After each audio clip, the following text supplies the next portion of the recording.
Nous avons créé Anilive en 2022. Au début, c'était difficile parce que nous avons commencé avec les superpositions des SEO, qui a été trop difficile parce que certains ne connaissaient pas, surtout ici dans le département de Mbacké. Pour lutter contre le chômage, l'État du Sénégal mise sur le dynamisme de sa jeunesse et sur la vitalité des PME. La politique ambitieuse du Sénégal, soutenue par la coopération allemande, repose sur deux axes majeurs. Le renforcement de la compétitivité des PME pour créer plus d'emplois et l'amélioration de la qualité des formations techniques et professionnelles pour augmenter l'employabilité des jeunes. Bonjour à tous, je m'appelle Antania, je suis ingénieure en eau et assainissement et directrice de l'entreprise Anilive. Nous avons créé Anilive en 2022 dans le but de participer à l'atteinte des objectifs de développement durable et à la préservation de l'environnement. Nous produisons des filtres à eau, l'installation des appareils à osmose inverse. La plupart des PME en phase de croissance ont besoin d'un accompagnement technique et structuré pour accéder au financement. Pour relever ce défi, la coopération allemande appuie le Sénégal à mettre en œuvre des mécanismes d'accompagnement afin de faciliter et d'accélérer le rapprochement entre les PME et les institutions financières. Dans le département de Mbacké, nous avons participé au programme de WIC qui a été financé par la coopération allemande. À l'issue du programme de WIC, nous avons augmenté notre capacité de production grâce à l'acquisition de nouvelles machines d'osmose inverse avec une capacité de 500 litres, l'élargissement de notre équipe avec de nouveaux recrues, la diversification de notre offre par la création d'un nouveau design de fontaine filtrante à base de céramique. Chaque année, environ 300 000 jeunes Sénégalais arrivent sur le marché du travail. Pourtant, de nombreuses entreprises peinent à trouver des travailleurs qualifiés.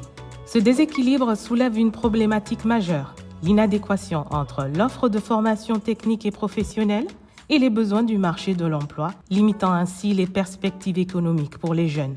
Je suis Sokhna Faye, employée chez Qualité Fruits Sénégal en étant chef de bloc en irrigation. Apprenant là aussi si programme de formation école entreprise PF2E, nekk aussi responsable de classe.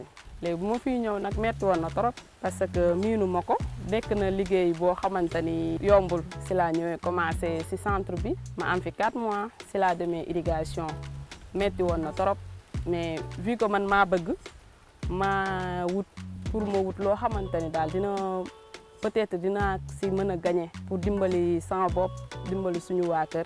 Face au défi de l'employabilité des jeunes, l'État du Sénégal, avec le soutien de la coopération allemande, a mis en place un programme de formation et d'apprentissage en mode école-entreprise. Cette initiative vise à doter les jeunes de compétences nécessaires tout en répondant aux besoins des entreprises, renforçant ainsi leurs perspectives économiques et la compétitivité des entreprises. Nous gën a dooleel ñu am confiance ci suñu bopp foo dem tey mën ngaa ne man lii laa parce que formation bi moo ñu ko indi yokku nañu ngëm-ngëm yokku nañu doole aussi teg nañu ay responsable surtout étant responsable de classe di nga xam yow nan ngay communiquer ak nit ñi. Ce genre de programme initié par la coopération allemande en collaboration surtout avec le PF2E vient en son heure et c'est l'exemple typique de ce que les entreprises ont besoin ici au niveau du Sénégal parce que ça te permet de former des jeunes avec les exigences dont tu as besoin.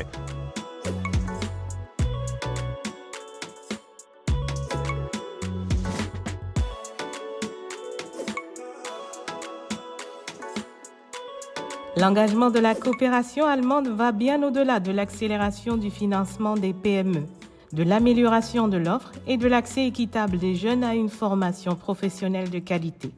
Il s'étend également à d'autres domaines, notamment l'appui à la création d'emplois décents et l'amélioration des conditions de travail en coopération avec des entreprises africaines et européennes présentes au Sénégal.